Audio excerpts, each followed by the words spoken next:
These days, we hear one word almost everywhere, and that's trauma. I have trauma because my bestie didn't text me. I'm traumatized after watching that horror movie. But what really is trauma?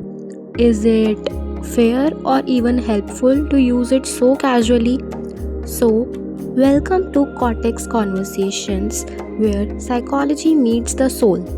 Let's talk about the difference between real trauma and the trendy trauma. So, trauma is not just something bad happening, it's when an experience overwhelms your mind, your body, and your ability to cope.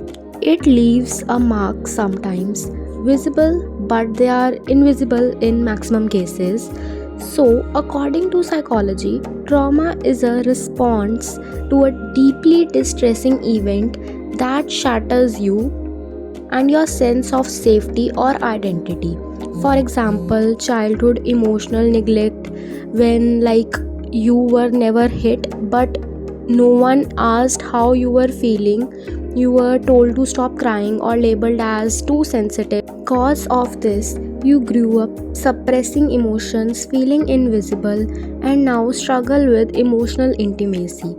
Or the toxic relationships, you were gaslighted, manipulated, or constantly made to feel not enough. Because of this, you now doubt your self worth, overthink everything, or can't trust your partners.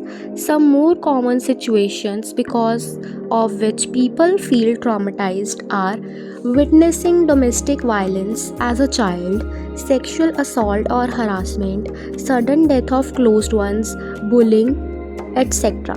But it's important to understand that trauma isn't about the event alone, it's about how your nervous system processes it. And yes, two people can go through the same situation, but only one might be traumatized. So, as we all know, that on social media, trauma has become a buzzword. It's used in memes, casual captions, or even in jokes. People say, I'm traumatized because my coffee spilled. I have childhood trauma because I didn't get an iPhone at the age of 13. I'm traumatized because I didn't get enough birthday wishes. This shift has made the word more relatable but also more misunderstood. Now you will think, what's harmful in this? But there are many reasons due to which this is not right. It invalidates real survivors, people who have lived through abuse, violence, or severe emotional neglect may feel unseen or mocked. Second, it creates confusion. If everything is trauma, then nothing is trauma. The word loses its real meaning. Third, it stops people from seeking real help. When trauma is minimized, people struggling with actual PTSD or complex trauma might not take themselves seriously or fear of being judged. It impacts mental health advocacy. Misusing the term makes it harder for therapists, psychologists, and advocates to educate the public. It builds confusion around mental health conversations.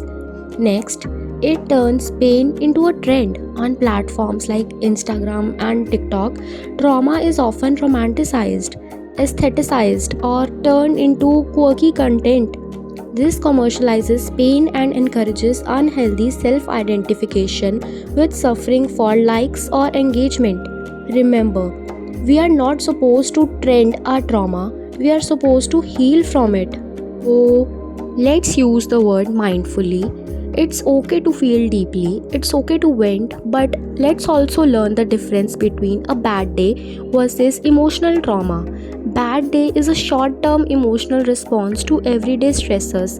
It's like you spill coffee on yourself, miss the bus, and argue with a friend. You are upset, but by the next day, you will feel better. But trauma is a deeply distressing or disturbing experience that overwhelms a person's ability to cope. It's like experiencing emotional neglect in childhood, betrayal in a relationship, or abuse, which continues to affect your behavior, mood, and trust patterns today. The thing is to understand is if something truly hurt you and still affects you, you don't need to exaggerate it. to be valid. You don't need to use trendy labels to prove you are struggling. Your feelings are real if they don't fit into a hashtag. Only message I want to convey through this video is, let's bring compassion back to this conversation. Instead of joking about trauma, let's talk about healing. Instead of making it trendy, let's make it safe for people to open up. And most importantly, let's stop comparing pain, because what wounded you is yours to name and yours to heal. Did this message resonate with you? Let me know in the comment section. Share this video if you think it could open someone's eyes. And if you are someone who is carrying trauma, you are not alone. Healing is possible.